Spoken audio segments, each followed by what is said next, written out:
자, 이어서 이제 21번 문항부서 여러분과 해보도록 하겠습니다. 자, 수학적 귀납 추론이죠. 저만씩 나와 있고요. 6번째 항일 때 첫 번째를 구하래요. 자, 이 형태는, 이 유형은요, 최근 수능에서 계속 고난도 문제로 출제되고 있어요. 이번 기회에 전략을 잘 세워놓으시기 바랍니다. 알겠지? 전략을 크게 세 가지 우리가 세울 수 있어요. 첫 번째 방법은 정추론, 정방향. 그 다음에 두 번째 방법은 역추론, 역방향. 세 번째 방법은요, 양방향, 양쪽 다 가는 방법. 그래서 선생님이 추천하는 거는 양방향을 추천드리고 싶습니다. 알겠죠? 이게 이제 무슨 말이냐면, 정방향은요, 첫 번째를 구하는 거니까 첫 번째를 미지수 뭐 알파로 잡아놓고, 두 번째, 세 번째, 네 번째, 다섯 번째, 여섯 번째까지 이제 알파로 다 표현한다면 그게 2가 되는 알파를 찾으면 돼. 근데 저 조건에 맞춰서. 또 역추론, 역방향은 실제로 여섯 번째가 2가 나왔으니까 그 2를 가지고 역으로 계속 가서 다섯 번째, 네 번째, 세 번째, 두 번째, 한 번째까지 쫙 찾아가서 다 더하면 됩니다. 근데 양방향은 뭐냐면 여섯 번째가 2로 나왔으니까 여섯 번째를 가지고 구하기 쉬운 데까지 일단 역으로 가세요. 다섯 번째 구하기 쉬우면 다섯 번째 구해라. 네 번째까지 가기 쉬우면 네 번째 가세요. 그리고 나서 첫 번째 미지수 잡은 알파를 가지고 여섯 번째까지 가는 것보다는 다섯 번째나 네 번째까지 가는 게 더 쉬울 거 아니야. 그지? 왜냐면 제한된 조건이 많으면 다 따져줘야 되거든. 그러니까 양방향으로 푸는 거를 적극 추천드립니다. 알겠죠? 그래서 저하고요, 양방향으로 푸는 연습을 해보도록 하겠습니다. 알겠죠? 좋아요. 출발합니다. 뭐냐면, 아니, 여섯 번째가요, 2라고 나왔으니까 다섯 번째를 한번 구해본 거야. 이게 다섯 번째 어떻게 구하지? 해볼게요. n에다 5를 넣으면 다섯 번째가 3보다 크다, 다섯 번째가 3보다 작다죠? 다섯 번째 항이 3보다 크나 같으면 n이 5니까 5분의 a5가 a6이 되는 거죠. 여섯 번째 항이. 그 다음에 다섯 번째가 3보다 작으면 그냥 여섯 번째가 10이라는 얘기예요. 10. 그러면 두 가지로 이제 케이스를 분류해 볼게요. 만약에 다섯 번째 항이 3보다 크나 같다고 가정하고 풀면 5분의 a5가 a6인 2가 돼야 되잖아. 그러니까 a5는 10이 되면 되겠죠. 얘를 5로 나누면 2가 바로 나오잖아. 아, 됐네. 오케이. 그 다음에 an 플러스 1? 그게 10이야. 여섯 번째 항이 10이란 얘기죠. 여섯 번째 항이 10이면 다섯 번째 항 보려고 했는데 여섯 번째 항이 이미 2잖아. 10이 아니잖아. 그러니까 밑에 건 아니고 위에 거네. 그러니까 이거네. 그러니까 결국은 이 문제에서 여섯 번째 항 2는 다섯 번째가 10이라는 뜻이야. 그래서 양방향 얘기가 뭐야? 여섯 번째부터야 역으로 다섯 번째 구하는 건 뭐 쉽잖아. 그냥 여기까지 해놔. 그 다음 뭐야? 첫 번째부터 그냥 여기까지 가면 된다고. 정방향으로 풀 때 이걸 안 해놓고 가면 A5까지 온다면 그걸 또 조건 다 짜서 A6까지 가야 되는데 그게 또 험난하단 말이야. 조건 계속 따져가야 되니까. 그지? 그러니까 그냥 양방향으로 푸는 방법을 추천드립니다. 그 문제 우리 어떻게 한다? 여섯 번째 항인데 그거는 다섯 번째 항이 10이라는 뜻이야. 그러니까 첫 번째 항부터 다섯 번째까지 가면 된다고. 알겠지? 오케이? 풀어봅니다, 이제. 자, 풀어봅니다. 뭐라고요, 지금? 다섯 번째 항이 10이야. 다섯 번째 항이 10이야, 다섯 번째. 여기를 첫 번째 항이라고 하고, 응? 첫 번째 항, 그 다음에 여기는 두 번째, 그 다음에 여기가 세 번째, 여기를 네 번째. 다섯 번째까지 가면 돼요. 다섯 번째가 몇이라고? 다섯 번째 항이 10이 되면 됩니다. 알겠죠? 됐죠? 오케이. 첫 번째 항을 알파라고 할게요. 미지수 알파. 우리가 이제 알파만 구하면 돼요. 자, 출발합니다. n에다 1 대입합니다. 그럼 a1이 3보다 크거나 같을 땐 절로 가고요. 3보다 작으면 1로 가면 되는 거지. 그러면 이걸 두 가지로 나눌 거 아니야? 알파가 a1이 알파 n에다 1는 거예요. 1분의 a1이니까 그냥 1분의 알파니까 알파로 가는 경우가 있겠고요. 1분의 알파니까 알파라고 하고 그냥 10으로 오면 되죠. 근데 조건이 붙네. 어떻게 조건이 붙어요? 1로 갈 때는요. 알파가 A1이 알파 아니야? 그죠? A1이 알파니까. A1이 알파니까요. A1이 알파니까 이렇게 쓰고 갈게. 알파가 3보다 크거나 같을 때는 1분의 A1이 A2가 된 거야. 여기는 알파가 2보다 알파가 3보다 작을 때 이렇게. 그죠? 됐죠? 여기부터 가볼게요. 이제 A2에서 A3 가려면 n에다 2 넣으면 A2가 3보다 큰지 작은지 봐야 되는데 A2는 3보다 크네 10이야.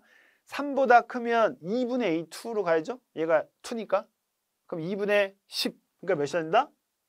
얘가 5가 되네. 5. 얘 5가 됩니다. 이렇게 5. A3가 5야?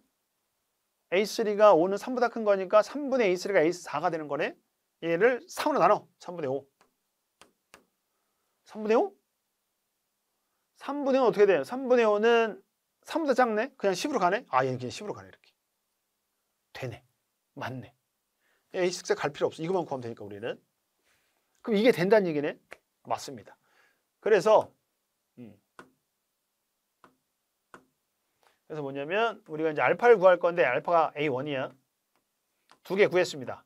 1, 2 된다는 얘기죠. 3보다 작은 거죠. 1, 2가 됐어. 이제 더 구하면 돼. 이 조건에서 더 가면 되겠다. 그치? 출발합니다. 또 가. 또 가보면 어떻게 한다? A2가 n에다 2 넣으면 A2가 3보다 크나 같대. 3보다 크나 같대네. 그러면 n에다 2 넣으면 2분의 A2죠? 2분의 A2. 2분의 A2. A2가 알파니까 얘는 2분의 알파로 이렇게 갑니다. 갔어. 좋아요. 근데 이거 잘 봐야 되겠네. 알파가 3보다 크나 같대요. 여기다 3 넣어봐. 그럼 2분의 3보다 크나 같은 거네. 그럼 1.5보다 크나 같대. 그럼 1.5보다 계속 커. 그 다음에 나누는 게 지금 3이잖아. 아, 그럼 1.5보다 크면 2, 3까지도 있지만 3보다 큰 거 나오니까 여기서 두 갈래로 나눠지네. 두 갈래로 나눠져요. 두 갈래로 나눠진다. 어떻게 두 갈래로 나눠진다고? 그러니까 얘가 이렇게 표시해볼까? 얘가 3보다 크나 같을 때? 그럼 얘가 3보다 크나 같을 때는 언제야? 얘가 3보다 크나 같으려면 알파 6보다 크나 같은 게 들어가면 되겠네. 그러니까 여기서 알파가 이렇게 해서 6보다 크거나 같을 때하고 알파가 여기서 6보다 작을 때로 이렇게 나눌 수 있겠네. 물론 범위는 3보다 크거나 같아. 그럼 얘는 3하고 6 사이일 때 이거고, 그럼 얘는 그냥 6보다 클 때 1로 가는 거야. 알파가 6보다 작은 거 넣으면 얘는 뭐야? 이제 3보다 작은 거죠. 3보다 작으면 10으로 가야지. 10. n에다 4 넣어보세요. A4가 3보다 작으면 10으로 가. 이 범위에서 얘가 10으로 가야지. 작으니까. 그러니까 얘가 몇이 되는 거야? 얘는 10이 됩니다. 10. 10 됐어. 2부터 해볼게요. 10이야? 10이면 n에다 4 넣어보세요. 네 번장이 3보다 큰 게 10이잖아. 그럴 때는 n분의 a니까 4분의 a4가 a5가 되는 거지. 그 예를 들어 4로 나눠야 되겠네. 그럼 얘를 4로 나누면 4분의 10이 5번장이라는 얘기네. 근데 5번장은 몇이어야 돼? 10이 돼야 된다고. 그러니까 얘는 된다 안 된다? 안 된다고. 그래서 얘는 안 됩니다. 얘는 탈락. 얘는 안 돼. 얘는 안 됩니다. 이제 이것만 가면 돼. 좋았어. 그러면 잘 보세요. 얘가 6보다 같은 거 넣으면 3보다 같은 거야. 세 번째에 3보다 크거나 같으면 얘는 3 넣으면 3분의 A3가 네 번째가 되는 거죠. 그러니까 얘를 3으로 나눠야 돼. 얘를 3으로 나눠. 얘를 3으로 나누면 얘를 3으로 나눌게요. 얘를 3으로 나누면 6분의 알파가 이렇게 되네. 그죠? 됐죠? 좋아. 그러면 잘 보세요. 수를. 그러면 알파가 6보다 하나 같아요. 여기다 6을 넣어봐. 그럼 1이네. 7, 8, 9, 10 계속 넣으면 1부터 해서 점점점 커지니까 3을 또 넘어갈 수도 있고 3보다 작을 수도 있네. 또 둘로 나눠지네. 그지? 아, 여기도 중요하네요. 그래서 얘가 둘로 나눠집니다. 이제 다 왔습니다. 다 왔어. 둘로 나눠지는데 어떻게 하라고요? 어떻게 하냐면 우리의 기준점은 3이야. 3. 3이니까 얘가 3보다 크거나 같으려면 알파가 뭐보다 커야 돼? 3, 6, 18이니까 얘가 18보다 크거나 같을 때하고 알파가 뭐야? 알파가 18보다 작을 때. 얘가 18보다 작으면 6분의 18보다 작은 거 3보다 작잖아. 3보다 작으면 바로 다이렉트로 어디로 간다고? 10으로 간다고. n에다 4 넣어보세요. A4가 3보다 할 때 10이라고. 이거일 때는 얘가 18 넣으면 3보다 작으니까 얘는 다이렉트로 어디로 간다고? 어디로 간다고? 어디로 간다고? 얘는 다이렉트로 10으로 목표 지점에 딱 들어오네. 오, 그럼 됐네. 뭐가 됐냐면 답 찾는 거 여기 있습니다. 뭐냐면 알파가 18보다 작어. 근데 여기에 이런 조건이 있었네. 알파가 6보다 같다 그랬죠? 그러니까 6부터 18 사이에 있는 알파를 또 찾아주면 되네. 그럼 여기서 6은 등호 들어갔어. 6부터 해서 7, 8, 9에서 어디까지 간다? 18보다 작은 첫 번째 아까 자연수라고 그랬죠. 이 자연수야. 그러니까 18보다 17까지 이렇게 오면 됩니다. 그렇죠? 됐죠? 마지막. 여기. 알파가 18보다 큰 거 같아요. 그러면 18보다 큰 거 넣으면 3보다 큰 거 같은 거지. 얘네들 다 넣으면 네 번째가 3보다 큰 거 같으면 A4를 4로 나눈 거죠. 4분의 A4가 A5가 되는 거 아니야. 오, 얘를 또 4로 나누래요. 4로 나누면 어떻게 돼요?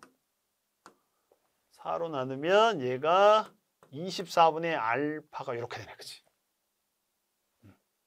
그럼 알파가 18보다 큰 범위에서 24분의 알파도 답이 되는 거야. 근데 얘가 몇이 되면 되는 거야? 얘가 10이 되면 되겠네. 그럼 알파 몇이야? 240이라고. 그래서 200 몇도 된다? 240도 된다는 거. 이거 다 더한 게 우리가 구하는 답이라고. 알겠죠? 그래서 얘가 2가 되고요. 6부터 17까지 합을 구하면 되죠. 이거 등차수를 합이네. 맨 앞에 거, 맨 뒤에 거 더한 다음에 반띵하고요. 항의 개수가 몇 개에서 12개 있죠? 그래서 3하고 요거 계산한 거하고 요 240을 더해 주시면 됩니다. 알겠죠? 그래서 더하면 몇이 나온다? 300. 최종적인 답은 381이 이렇게 나옵니다. 알겠죠? 됐어요? 그러니까 이게 이제 최적화된 풀이라고 생각하시면 됩니다. 정, 방향, 역으로 한 칸 온 거. 이게 만약에 역방향 안 해놓으면 이 상태에서 얘가 또 6번째까지 가서 걔가 2가 되는 거 찾는 게 얘가 더 복잡해진다. 알겠죠? 물론 가서 풀 수도 있는데 가급적 실전에서는요. 양방향으로 꼭 풀어나가시기 바랍니다. 알겠지? 오케이? 좋습니다. 그리고 이거 관련된 기출 문제들이 많이 있습니다. 저렇게 점화식이 이렇게 구간으로 나눠놓고 제한된 조건 주고 역방향, 정방향 문제들 많이 있으니까 기출 문제를 통해서 충분히 꼭 연습하시기 바랍니다. 알겠죠? 자, 그래서 21번 정답은 381이 정답입니다.